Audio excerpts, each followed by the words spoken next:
welcome back to a new episode of Is That So with Fluffs and Ben. And this week's episode we're talking about red flags and potential mates. True that. So, Ben, do you want to start with this one? Yeah, so what is a red flag? You know, I think this is a term that gets thrown around a lot, and I think one of the problems with it is that people try to make these lists and they'll call everything a red flag, and then they end up screening their partners through this filter of stuff that maybe stuff that could be worked on, and I think there's also a gradient of red flags. So some stuff is really bad, some stuff is pretty minor, and so I think today we just want to get into what kind of things are negotiable and what sorts of things your partner does it once and you kick him to the curb. Yeah, and I think like an example would be like, you could get someone flowers and they think it's a red flag because they're like, they're gaslighting me. Like, it's just like so different with each person. That's true. You know? Or someone can like go out with their friends and that's a red flag to one person, but another person it's not. So yeah, and because like if you've been love bombed a lot before, you've had to deal with people that use nice stuff against you, like you were like talking about earlier, then yeah, that could seem like a thing that you could think that those kind of acts are bad or things that are kind of suspicious. True. Yeah. But like, I don't know. I mean, so at this point, what kind of things do you think are, because you were saying that you had some stuff that was negotiable and then non-negotiable. Yeah. So I have this list and it's of things if I ever got into a relationship, they're like, my non-negotiables are like things if it happened one time, I'm leaving. I'm not negotiating, not arguing. I'm leaving that relationship. Even if I'm married, if I have kids with that person, I'm leaving. And that list includes things like, obviously, like physical violence, cheating, consistent lies, consistent bad behavior, consistent not trying in the relationship. Like, those are things I'm just going to leave right after. And then I have a list of things where it's like, if they do it, it's bad, but we can work through it. Like, we can talk about it, we can communicate, maybe go to therapy, and we can work it out. So that's kind of my red flags. What about you? I think I'm kind of in the same boat of like, yeah, I think cheating is one of those things you can't really come back from. Yeah, no. I think my partner... There is no way you can forgive a person after cheating. Like, you might be able to forgive them, but trusting them again, that's an absolute no. Yeah, I think that would be one thing that I don't think I could personally recover from. And, you know, I mean, kudos to people that can work through that if they feel like that's something that they can move on from, but I just personally could not, I don't think. Yeah, no, me either. I also think that a big thing for me is I really value in people the ability to handle conflict well. So I appreciate in the moment if people don't blow up and like freak out, but even if they do, that's okay as long as they can talk about it later and they can apologize for having blown up and screamed and yelled or something. But it's the people that can't even do that. They can't have a conversation after some big event and kind of talk about it and be calm and say, hey, I'm sorry for that and that and that. If you can't have a conversation after some traumatic event and be able to own up to it and take accountability for the part that you played in it, and you're not able to have that adult conversation, that's a big thing for me that I'm not able to move forward from, because the only way that you can fix problems with people is by being able to talk about it. And if they can't have those conversations because they lack the capacity, I think that's a big thing that kind of will end a relationship if they can't learn how to be better at it. I agree with that, but I'm also going to say that you're talking about like one time, right? If they do it like once, because if someone is like consistently blowing up at me, I'm like, and even if they're talking about it after, even if they're like, okay, I'm sorry, I did that, I won't do it again. It's like, no, I'm gonna leave you, like, you know.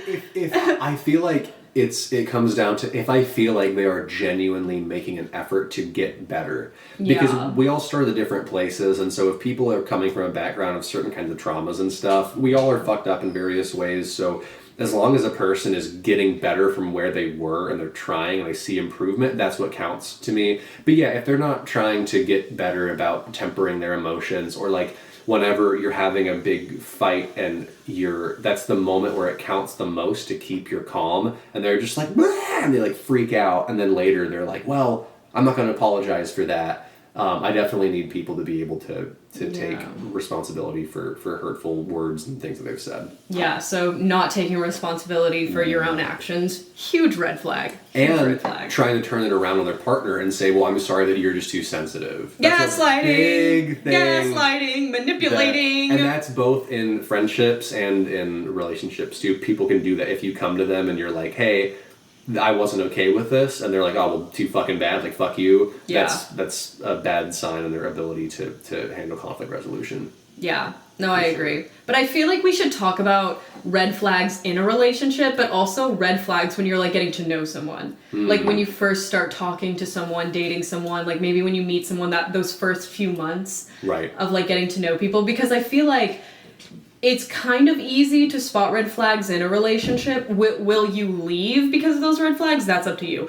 But it's easier to spot them because, like, it comes out later. You know, like, people can't fake it. But red flags in, like, the first few months, those are very important as well. Yeah, because that's kind of, whenever you're in the honeymoon phase, that's ideally, I mean, everybody should be putting their, like, best foot forward. And so you certainly, if there's already really big problems that early on, that's probably not a good sign, because you would hope that they're at least trying to hide all of their bad shit at the beginning, or at least try to appear less crazy than they are or something. But I don't know. I haven't thought a ton about red flags early on. I have. All right. I have. Let's go. What do you got? Okay, so I'm just gonna say, like, this one person I dated. I'm not gonna say his name. I feel like he doesn't deserve this platform, but I dated this one person, and huge red flag, like, right away. Like, almost before we went on our first date, when we were just, like, texting each other, a lot of, like, empty promises. It was a lot of, like, weird, like, we weren't even dating yet, and he would just be making these promises of, like,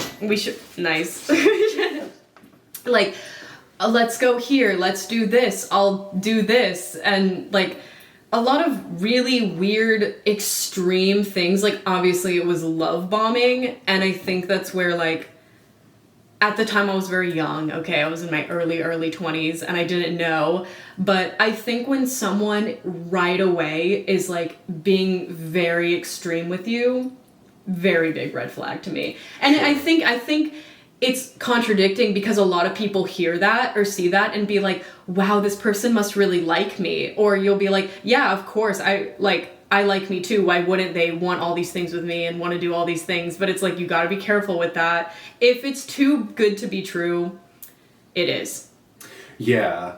Yeah, and I mean, particularly if the promises if they're empty, they don't follow through on things. Yeah. And just in general, people that leave you with that feeling of, like, they leave you feeling confused a lot. And, like, maybe in terms of how they, like, respond to your texts, your calls, or maybe certain things they will, like, ignore, and you have to repeat yourself and make sure that, like, did you hear what I said, kind of thing. And if you're left with a really strange feeling from somebody, I would trust that gut intuition. Yeah. Because that tends to be right as it goes on. I agree.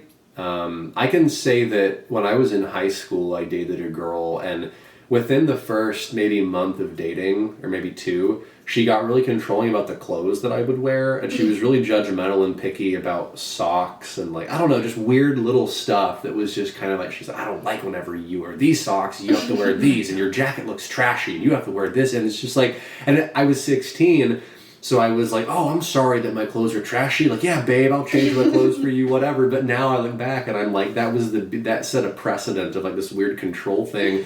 And you should be able to have some personal boundaries where I think if your partner is insulting things about you that, are not really their place to control, you can, unless you just fucking stink or you're wearing, like, hobo clothes every day, maybe. But there's kind of a better way to go about that. It's like, hey, like, I really care about you, and I just want to make sure you're, like, taking care of yourself, It's not like, I hate the way you're wearing this shirt. You smell like shit all the time. Yeah, no. Yeah, I think huge red flag. When someone tries to control you very early on, just leave, please. Like, just leave. Yeah. Yeah, because I think And that's a weird thing to balance with people is boundaries and what sorts of things they are allowed to ask of you to change in terms of your behavior, and what kinds of things are they crossing a line whenever they ask you to change. And I think there's no hard and fast rule for that. I think everybody's different. Yeah. So maybe some things to you are like, that's a boundary that your partner can't cross, but for other people, they would be allowed to ask that, and that would be fair to change. So I don't know of any hard and fast guide, but do you have anything on what kinds of things are okay for people to ask of you and what kinds of things are not? Trying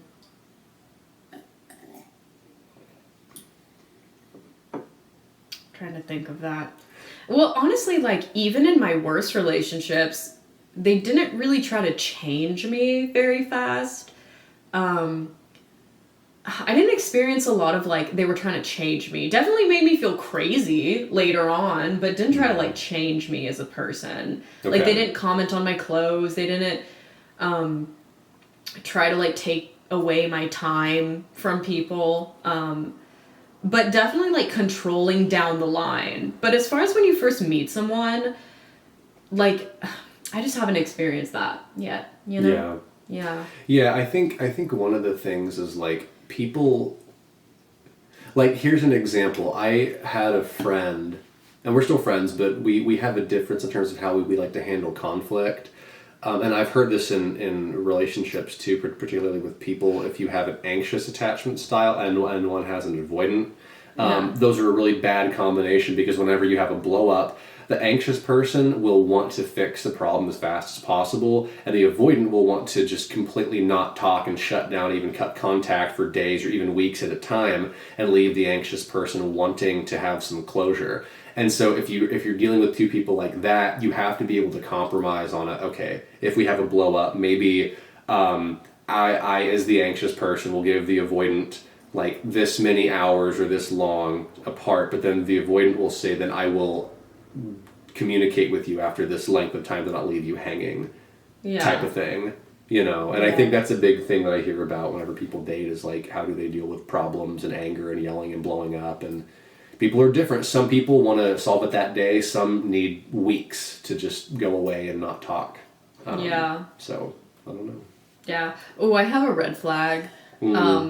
Of this is specifically for a guy. I don't know about, like, the guy's perspective on girls. I've never, like, heard that perspective. But for me, with a guy, if he has a lot of female friends, that is, like, the worst. I swear to God, it's, like, it's weird. It's weird. And I've talked to other guys about this, and they're like, yes, guys can definitely have girlfriends, but when it's, like, they have more girlfriends than guy friends, I think that's... maybe a little weird. Yeah. In my experience, let's just say it doesn't end well.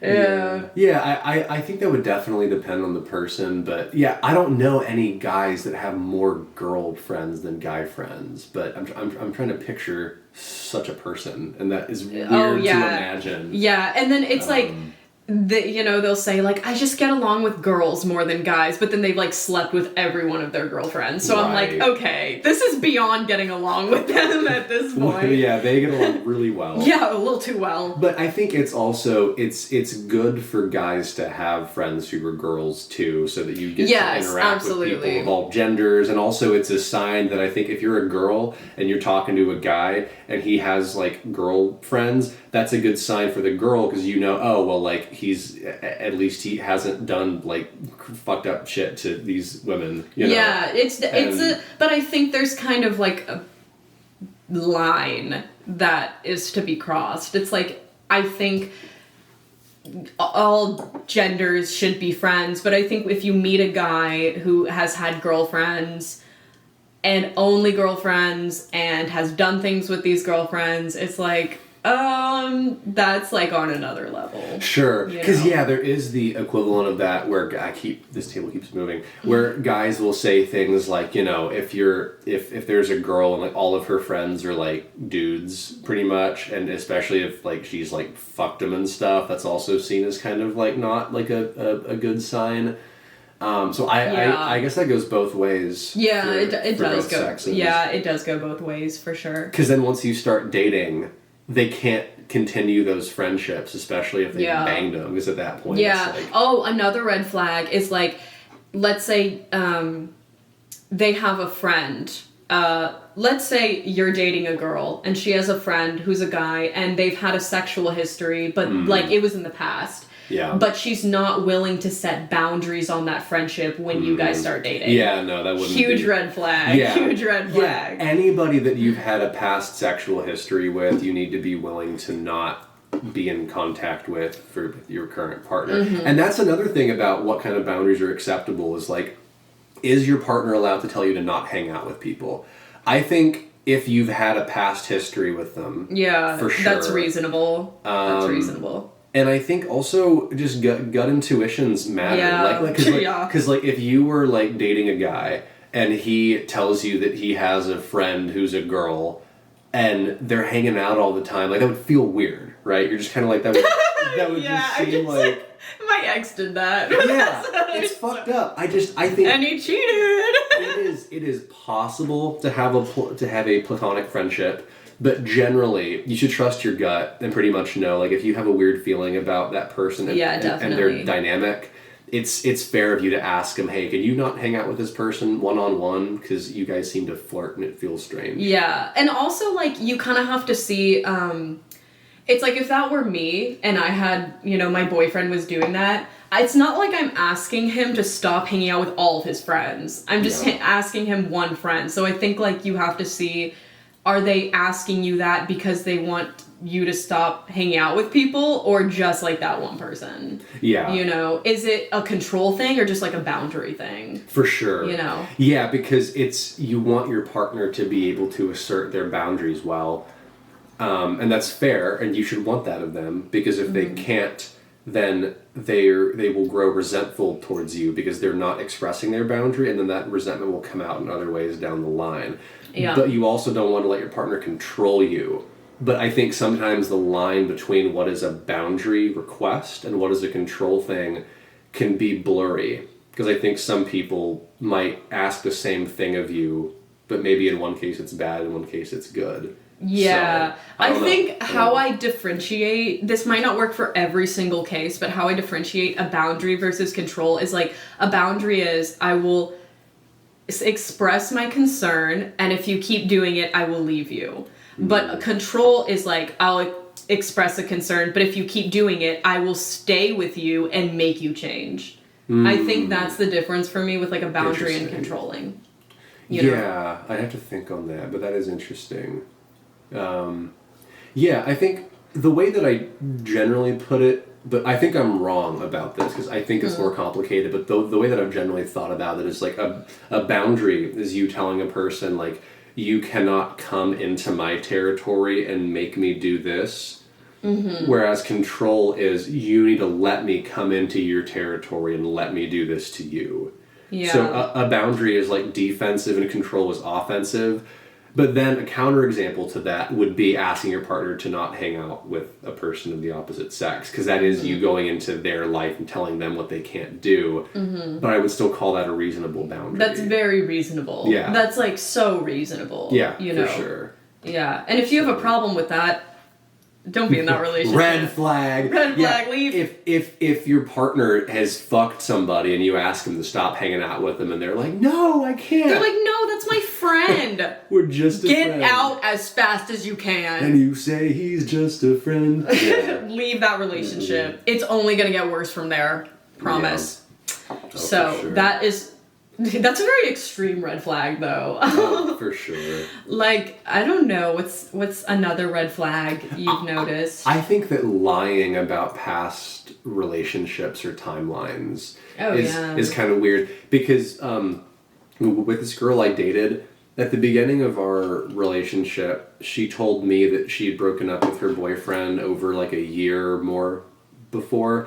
But then she acted weird over the course of us dating, and a few months in I found out, or no, it was like probably 6 or 7 months in, that she had just broken up with him like the month before her and I started dating. And she had been with him for like over a year, and he was her first boyfriend. So she was in a place where she was really getting over a deep heartbreak and a betrayal. And she never told me that. So that would explain why our relationship was so weird. Because she told me, oh, that was last year. Come to find out, no, it was the month before. So if people will cover up that kind of stuff, that also means that they're trying to hide something from you. Yeah, or just like lying in general. Yeah, yeah, it's like that's just really bad. I dated a guy who like he like lied about like his job, his career, how much money he made. Like he was a liar, and then like as time goes on, like the truth gets exposed, and then you express like, hey, your lies don't add up with your life, and then they get mad. And they're like, you just don't get it. You don't get it. I'm in a hard place in my life. It's like, okay, all right. Like, red flag on that one. Yeah, that kind of compulsive lying is crazy. But yeah, I would just say in general, just the classic signs of any kind of anything that just leaves you walking away from the interaction feeling gross and icky. Yeah. Generally. So that's just classic lying or gaslighting or invalidating or not able to communicate or blowing up or not apologizing. Mm-hmm. Just all the basic stuff that are red flags in people in general. Yeah. I would say that a healthy relationship is supposed to feel very relaxing and safe and like borderline boring a little bit if you've only had very toxic relationships and extreme relationships. Mm-hmm. Like healthy relationships are very steady and they're not always high up and down. So if you feel steady, that's probably a good thing. Yeah. You know? Yeah, and a big thing I've learned through talking to my therapist about his insight in a lot of clients that have relationship problems is that he's like, people will often seek out resolution of trauma in the same place they found it. And so a lot of people, if they had a parent, if you're a straight person and your parent of the opposite sex was kind of abusive or shitty, you will seek out partners that remind you of them on some level because you're still trying to like resolve that validation you weren't able to get.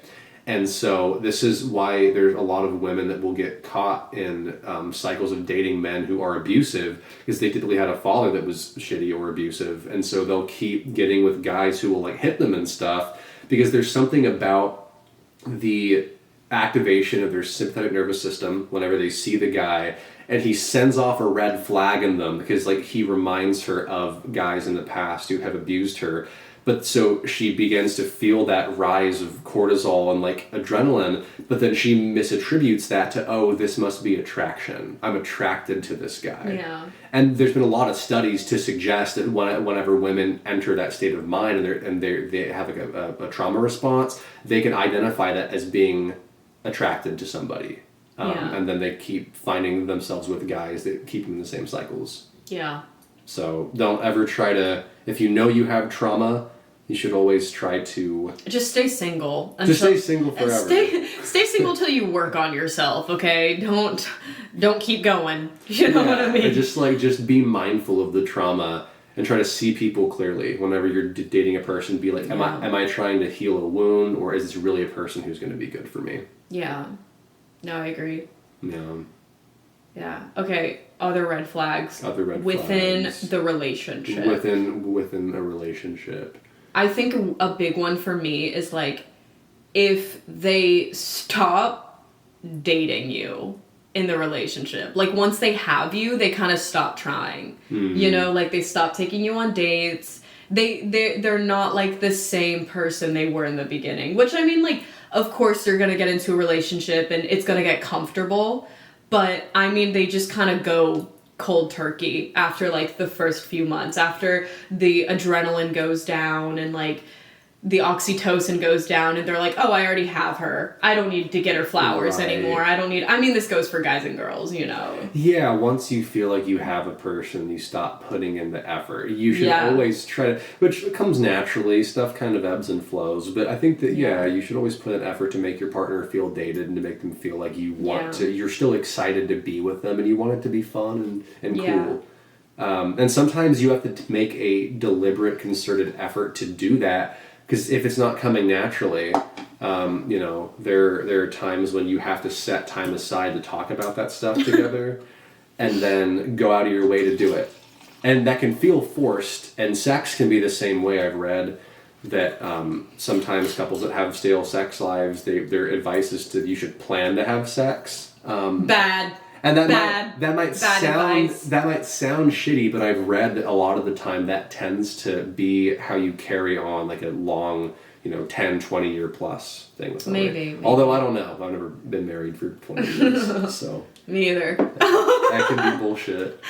But yeah, no, I see how that could work, but yeah, I think, and I'm not talking about people that just get comfortable, because you can be comfortable but still like date a person. You should always just be like dating each other, like always be trying. And you could be married for 30 years and like ask them to be your Valentines, or like get them cute Christmas gifts. Like that's what makes life fun, is like, join each other's hobbies, like play video games together. Like you should be dating like your best friend, in a sense of like it just kind of never ends. Like there's always things to do with that person and you just want to keep being around that person. I'm talking about the red flags of people, they just like quit. Like it's like they go once they have you. Yeah, they go like so hard the first few months and they're so persistent and they just love the chase. Mm-hmm. They love the chase, and then when the chase is over and the girl or the guy is like, all right, I'll date you, it's like that's it for them. Yeah, and like if you feel it, like there's almost been a personality shift or something. Yeah. Like it's sudden, and once they feel like they've sunk their talons into you, they completely change. Yeah, that's probably a really bad sign. Huge red flag. Yeah, and I've kind of seen people do that, like in my past. I've seen people do that. Huge red flag. It never works out. Like they should stay consistent the whole time. So. Yeah, that's a huge red flag I've learned in my early 20s. That sounds like it. Mm-hmm. Yeah, because everything, people grow kind of bored of each other after a while, but you gotta put an effort to keep things exciting and keep you want to make your partner feel dated. Mm-hmm. And you should never stop chasing, because I think there should always be the implication that you're not guaranteed your partner forever. And there's something about the uncertainty that is good, because if you feel like, I just have him forever, and it's unconditional, well then you might start to kind of slacken how you treat him. But if you know in the back of your mind, if I really keep fucking up, they might not stay with me, that's going to encourage you to want to make him feel loved and appreciated. No, yeah. I kind of think like if you're not going to like consistently try in your relationship, just don't date anyone. I just think like just stay single, be nice to yourself. Like if you're not gonna make someone feel loved and you're just not gonna be consistent, just do the world a favor. Just stay single for a while. Get your needs met and just end it there. I think like dating should be intentional, and when you get comfortable in the sense of like, I'll have this person forever, just don't date them. Just don't do that. No, for sure. But yeah, I'm trying to think of other big stuff, because it's hard to come up with red flags that are specific to a relationship that aren't just people red flags, because I keep arriving in my head at stuff that just kind of applies to all human interaction. But yeah, I would just say the biggest thing that I think would be maybe a green flag for a second is the willingness and the ability to communicate in good faith, openly and honestly, about needs and expectations.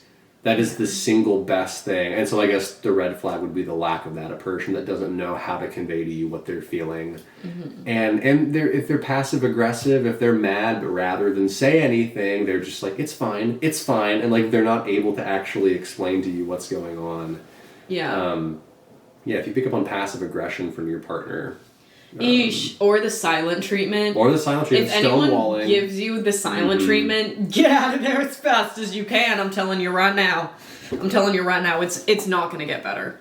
Yeah. It's not going to get better. It's just going to get worse. Also, I know we're talking about like dating, but as far as marriage, one of the best pieces of advice I've gotten through like happily married couples is you marry who you dated. So like if you date someone, it's the same person when you marry them, like exaggerated. So if you marry a shitty person, what? I gotta start a new video recording. Okay, who's ever listening on audio, our video stopped recording. Our visual, if you will, stopped recording, and we have to record it again. Now we're back. If you're listening on this. Put the focus back on you. There we go.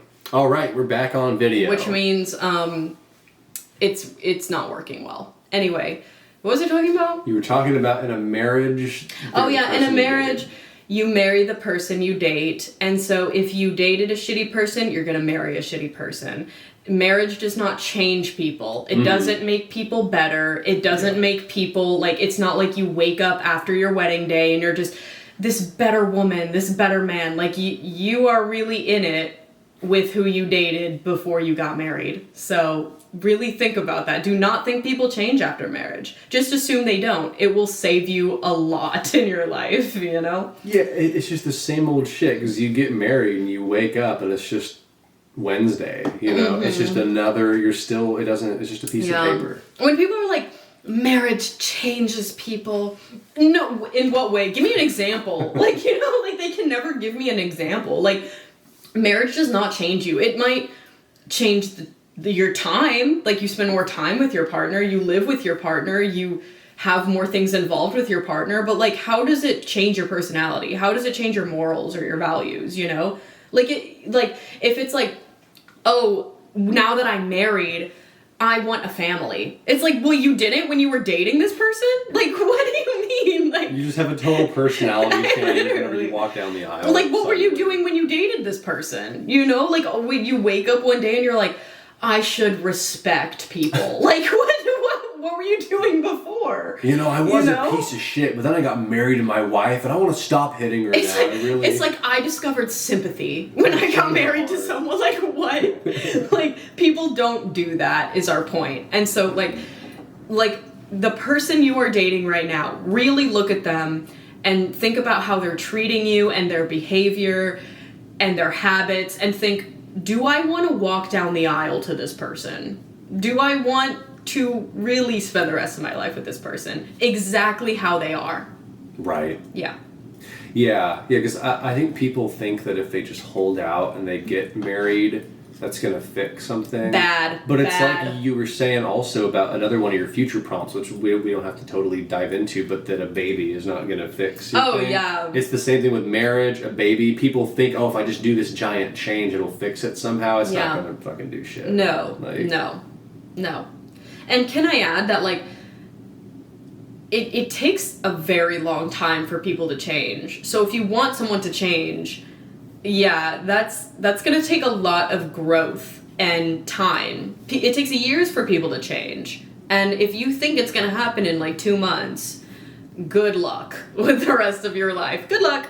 Have fun. And, like, pretty much, you know if people are going to change. Because I think if they have that capacity, you're going to be able to recognize that, and they're going to tell you that they're trying, and you're going to see that they're trying. Yeah. I don't think people stay the same for months and months, or years and years, and then they suddenly wake up one day and they're like, I want to be better. I think that's always in you a little bit. Like, if your partner's just being really shitty and you tell them that and they're like, oh, too bad, fuck you.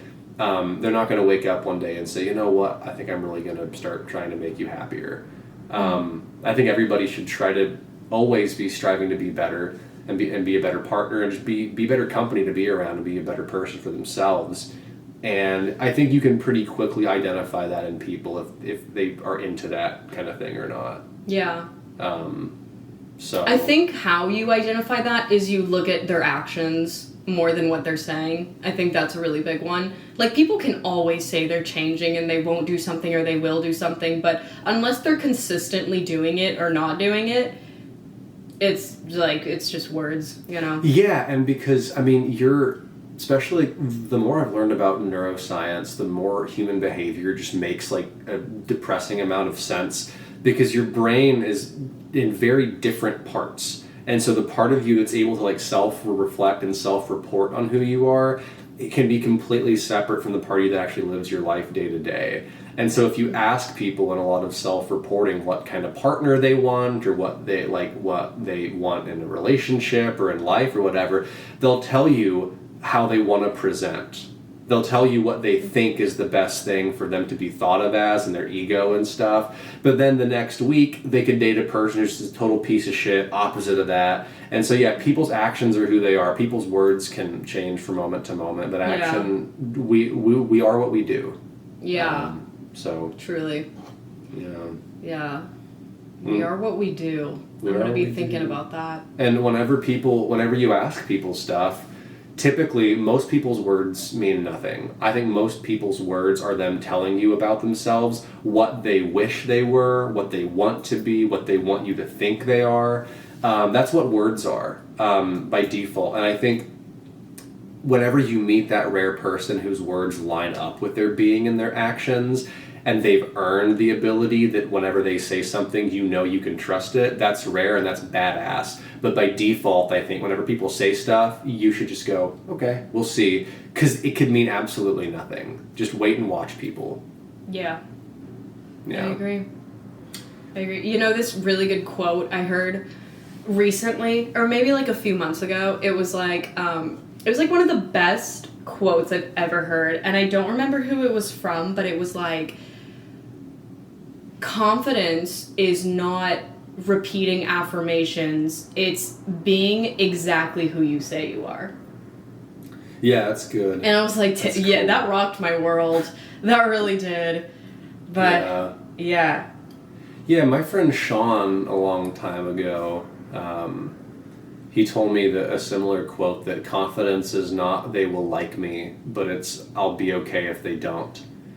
Confidence is very much like the ability to be okay with yourself, sit with yourself, don't feel the pressure to put on a persona to impress other people, and really accept yourself, warts and all, weirdness and all, and just embrace who you are. And that's true confidence, is like, and it's not the absence of fear, the absence of nervousness, but it's being able to own your fear, own your nervousness, and go out and live your life in spite of it. Like, the most confident people I know are not sitting around saying like, yeah, bro, I never feel nervous, whatever. No, they're people that will tell you, like, I feel like nervous as shit whenever I do like X, Y, or Z, but I do the thing anyway. And they're willing to own up to that and talk about their true feelings. That's real confidence. It's just complete self-acceptance. And we're all weird, and you have to find your own brand of weird and be like, fuck yeah, that's me, and be cool with it. Yeah. So, I'm not sure how we got on that tangent of confidence, but it's good advice. I guess, like, to have confidence, you need to love yourself, and to love yourself, you need to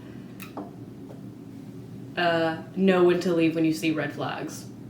Yeah, and part of loving and accepting yourself is having the ability to, like, or I guess as a result of that, whenever you have a partner that ever's going to try to change you or tell you, like, don't do this or don't do that, or like, this the thing about you sucks, you can come back and say, no, I like this thing about me, and if you don't like it, I'm not the person for you then. Like, fuck you, don't tell me, don't come into my life and try to change all these things about me. Because if you really did accept yourself, you would be proud of those things, and you tell your partner, like, this is who I am.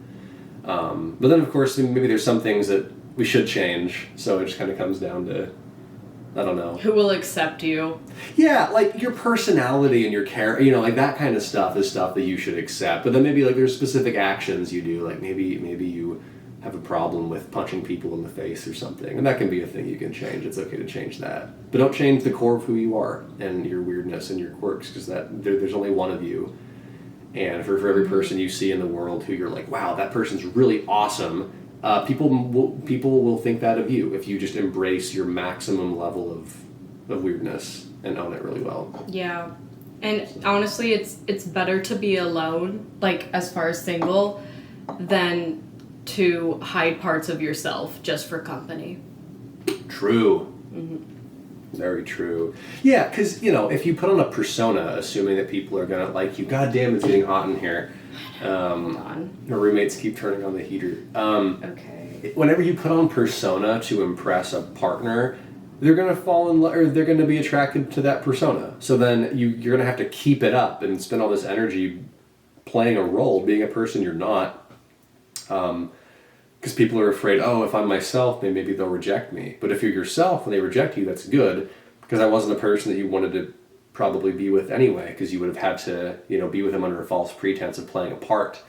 And so, yeah, you always got to just lead with yourself, warts and all. And the people that you're meant to be with are going to like you for that. And you're not going to have to feel like it's an energy drain, or you're putting on a performance to get them to be attracted to you. It shouldn't feel like a performance. A relationship should feel comfortable and like they're your friend, not like they're a person that you have to do this role for.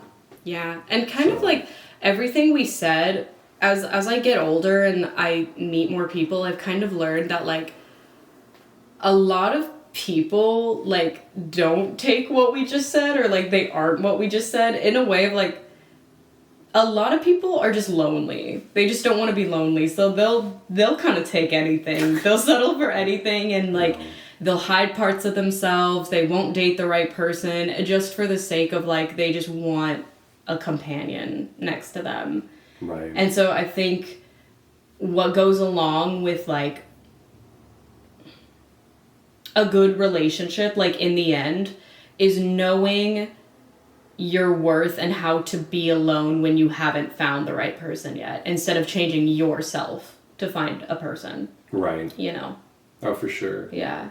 For sure. Because, I think people will all talk about how, we all want to wait and have all these super high standards and stuff. But at the end of the day, I mean, people are lonely, and most people end up compromising on certain standards, and that's okay. You can call that like settling or whatever. But, at a certain point, people do, you meet people and they check enough boxes and they have a few things that you don't like. But realistically, you got to learn to balance and take the bad with the good. And, if you're feeling really lonely or something, and you're probably going to lower your bar a little bit, but, try not do it too much to where you date a psycho. Sorry, guys. The reason, for my visual listeners, I'm on my phone because me and my roommate are having an argument about the temperature right now. Oh, no. What is she saying? Well, not an argument, just like a discussion about it. I'm trying to get it to 72, and she wants to get it to 73, so we're just going back and forth. But anyway, I'm sorry. I apologize to my visual listeners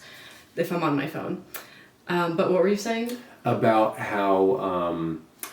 you have to take into account, too, that people do get kind of lonely sometimes, and so it's not good to, it sounds bad to say you're gonna, end up settling, but on some level, the person you meet's probably gonna have some flaws. Yeah, and some no, things, definitely. And so it's okay to work with that and just sort of take the bad with the good, but make sure they check enough of your boxes. Because we're not these invincible creatures that have this perfect standard that will be alone forever until we meet the perfect person. Eventually, most people eventually just kind of you meet the person that is enough of what you want that you're like, okay, no, cool. definitely. But I think do not stay with anyone if you see, good advice is, while you're single and figuring out your life, write down red flags and write down green flags and write down what you want in a partner and write down what you don't want. So when you meet someone, you can go back to that and be like, okay, these are things I can fall back on when I'm in the love phase, And also you change through time. So it's not like you have to stick with these boundaries your whole life. You can... Every month you can write down new green flags and new red flags that you want in a partner. Because people change, their boundaries change, their red flags change. Everyone goes through phases. So you can change, but don't settle in the way of if they have more red flags on your list, and you just don't want to be single, just be single. Just save yourself it and be single. But of course everyone's going to have red flags. But if they check off more green flags than red flags, and you can work with the red flags in the way Ben was saying, you can communicate and talk about it and bring up the arguments, and that's what matters, For sure. For sure. Yeah, because eventually people's loneliness tends to get the better of them, and they'll be fuck it, I'll just go with this person. Oh, you have no idea how many, people I know that either have dated or are dating people just because they don't want to be single. Yeah. That's literally the only reason. And there's no gender to that. It's guys and girls. I've seen it both equally. It's they just don't want to be alone, they want a companion, they want to talk to someone, and they will just take the next person that's nice to them. And I've seen a lot of people tolerate a lot of bad things in a relationship, and sole reason is they just don't really want to be alone. So yeah. And then I think a big way to combat that is maybe not entirely, but if you have a really good support network and friends and family and people that you can get that emotional bond with, I think that's what a lot of people really crave in a relationship. And if you can have that in a platonic way with people, that's gonna scratch enough of that itch that maybe you can hold off until you find a person that really is right for you. Because I think a lot of people, they just want to have a person they can be super like open with and feel a deep connection with, but your friends can also give you that. Exactly. You just can't fuck them, but kind of. I mean, you could. Because a partner is basically just like a really good friend that you also like have like romance stuff with. And intimacy, if you will. Yeah, and you can still have the emotional part without the intimacy, and that's good enough for some people. But but also I think if you are single for a while and you kind of get over that fear of being alone, if you do go through a bad relationship, you have the comfortability of being alone and you're not just staying with that person, Yeah. Like, what it feels like to be alone, and you're like, I've done this before, I've been single before, it's not gonna kill me, like, if I leave this person. And I think that kind of goes along with, like, is your relationship more bad than good in that sense, Or, like, not just relationship, like, in the talking phase, too. Is there more bad than good? Yeah. Yeah, no, for sure. It's definitely tricky to navigate, but it's always to adjust back to being single again is like super weird and disorienting and scary and strange, but you can do it, and you can reconnect with friends, and it was probably a good idea to never lose your friends in the first place while you were like dating the person. But if you have done that, you can always reconnect with people and just kind of reestablish some sense of identity. Until you can recharge enough to want to be with somebody else again. Yeah. But I don't know. I would just say, in general, you should seek a person that makes you feel happier to be alive. And you want a person that you can be around and feel calm and like you belong in this space with them and they support you. And people that make you feel worse, stay away from. In general, it's probably the best general advice. Trust your gut, and if you're like, gross, I feel shitty now, don't be around that person. Yeah. Because their life is short and you're going to die soon, and, they're not good for you. And it's also your life. It's not their life. I don't care if you're married to that person. It's not their life. It's your life. You might have combined a lot of your life with theirs, but at the end of the day, you have yourself, and, like, you have to determine what you want out of your life. They're not going to determine that for you. Yeah, and if you're not totally happy and fulfilled, that's going to bleed over at some point. And they're going to know that you're not happy and fulfilled. And so you can't sacrifice yourself to make your partner happy. You have to be genuinely in a place where you're enthusiastic and you want to be with them. And that love and that enthusiasm is going to bleed into the dynamic, and they're going to be able to see that in you. Because if you're like resentful or bored or you're mad at them or something, not only are you going to be miserable, but also they're not going to feel good because they're going to know that there's something wrong, unless they're like a psychopath or something. But some people are interesting. Kind of don't feel anything. Yeah. But unless they get mad at you that you're mad. Yes. Yeah. That's an old classic move. And they're like, what do you have to be mad about? Yeah. Yeah, been there, done that. The classic gaslighter. Oh, yeah. Yeah, and there's a way to like talk about feelings. So here's a piece of advice my therapist gave me that I gave to Adrian the other day that I want to share with everybody. And it's the idea that when a person says something to you that is hurtful, rather than the first thing telling them, hey, don't say that to me, that's hurtful, because that's putting a limit on their ability to like to communicate with you. He says to always ask people, like, help me understand, what did you mean when you said that? Why did you say or do that? Because that makes them have to like reflect and then answer what they were trying to communicate. Were they just teasing you? Are they trying to, is there some underlying anger that's coming out in a passive aggressive way? But if you just shut down the communication and tell them, don't say that to me, there was something they were trying to communicate to you that is going to come out in other ways later. So he's like, always ask people questions. Don't give commands generally. Make them introspect and ask them, help me understand, I'm not really sure, where are you coming from whenever you say that? And then that usually lends to better conversations and dynamics. Yeah. And I thought that was really brilliant. I was like, holy shit, that's awesome. Yeah. But and then they cry because they were never hugged by their mother. And then they're upset because they're like, I can't believe this is the first time someone has asked me how I feel. Yeah. Yeah, that's what you're going to get when you do that. I'm sorry. Or you'll just get the silent treatment. You got to pick and choose. That too. Yeah. But yeah, I just say in general, to ask people questions is always good with your partner. When they do bad things to you, say bad things, first thing should be to make them self-reflect and ask, why did you do that? What did you mean whenever you did that? Help me understand. And if they're like, oh, I don't know, be like, well, I'm trying to understand. And turn it back around and make them look inward. And that's going to give you some answers to maybe why they were treating you a certain way. So, yeah. Thought that was, thanks Dr. Wood for the awesome advice. Dr. Wood. Best therapist ever. You're saving us from bad relationships at this point. Total Chad move. Yeah.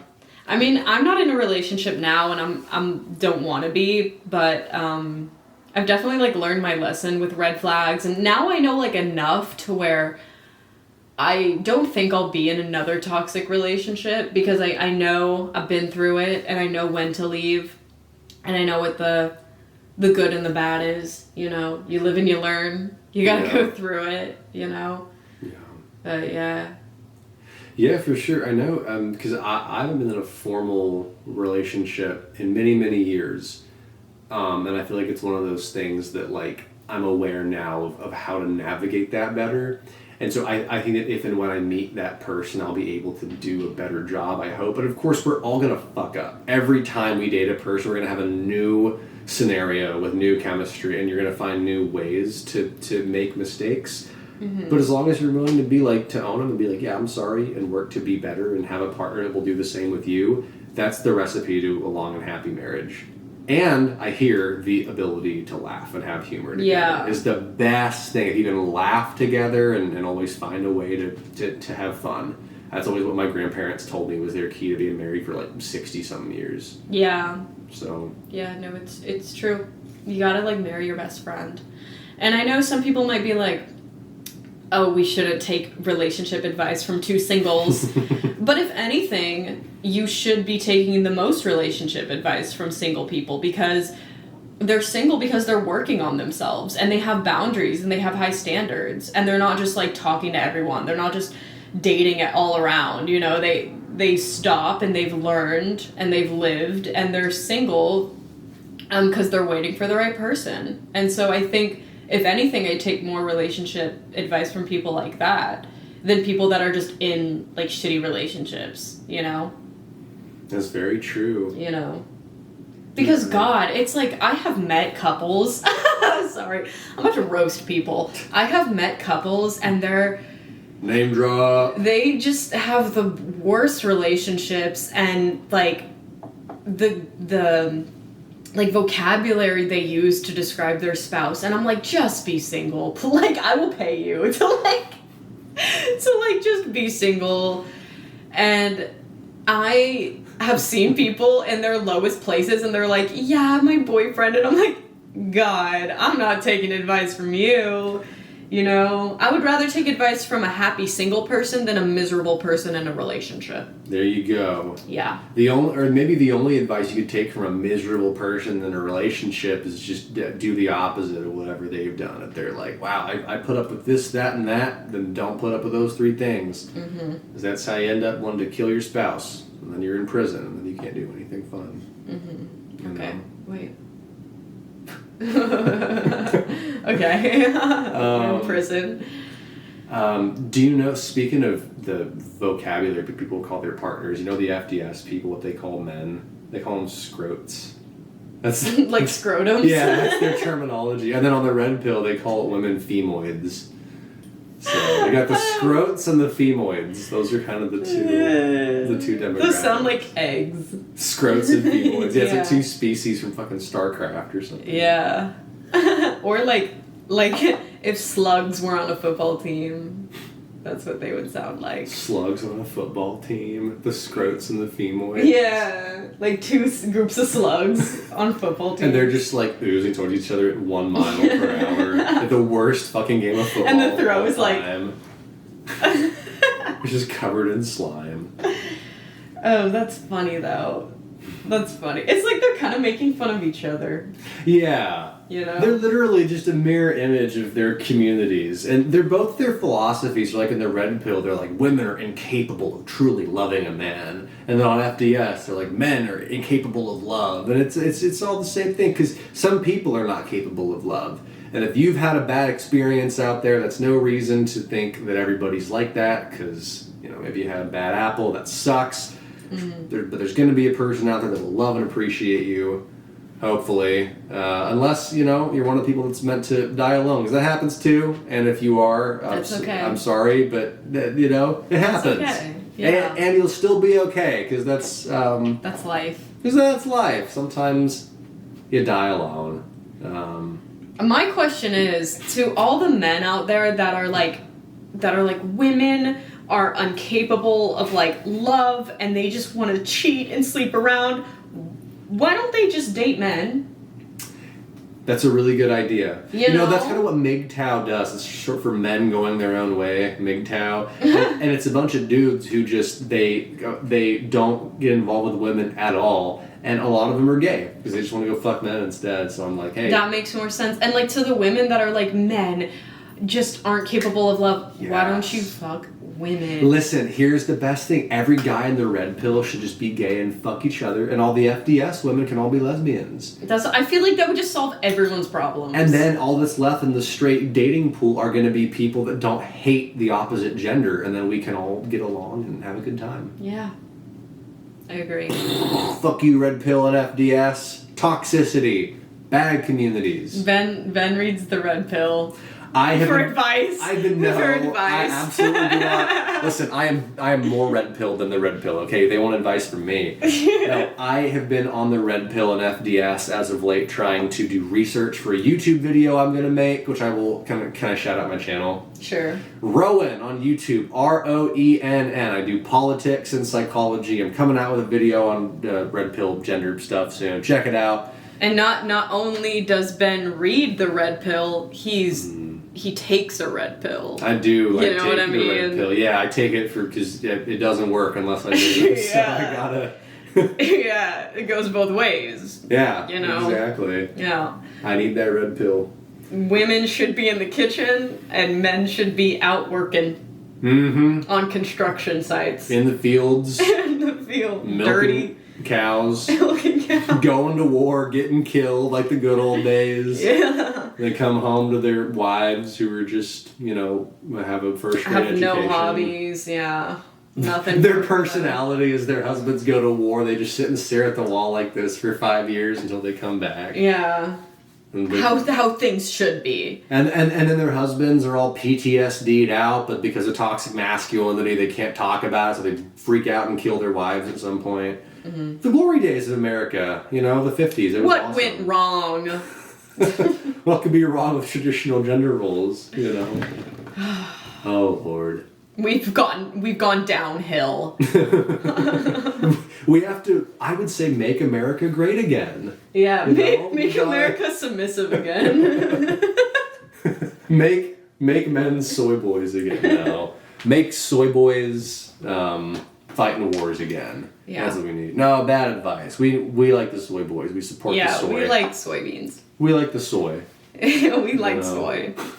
Soy milk for the soy boys. And then it goes into soy. We're talking about soy. Yeah, so we should cut it here and then have a giant commercial about soy milk to be our outro. Okay. Guys, we're about to play our Our advertisement, our sponsor. Yes, today's video has been sponsored by Soy Milk. Just the generic company that makes soy milk. And they get the beans and they squeeze them in their fists and the milk. But only men do this. Yeah, because we're the only ones that have the fists that are big and meaty enough to squeeze the milk out of the their beans. wives are all staying at home. Yeah, they gotta do this to pay the bills. Their wives stir the milk once it's milk to keep it So what we're churning. saying is soy milk contributes to gender roles. Yes, and that would make soy milk bad. What is our message? We don't know. Next time we'll talk more about soy milk. Bye, soy. Goodbye, guys.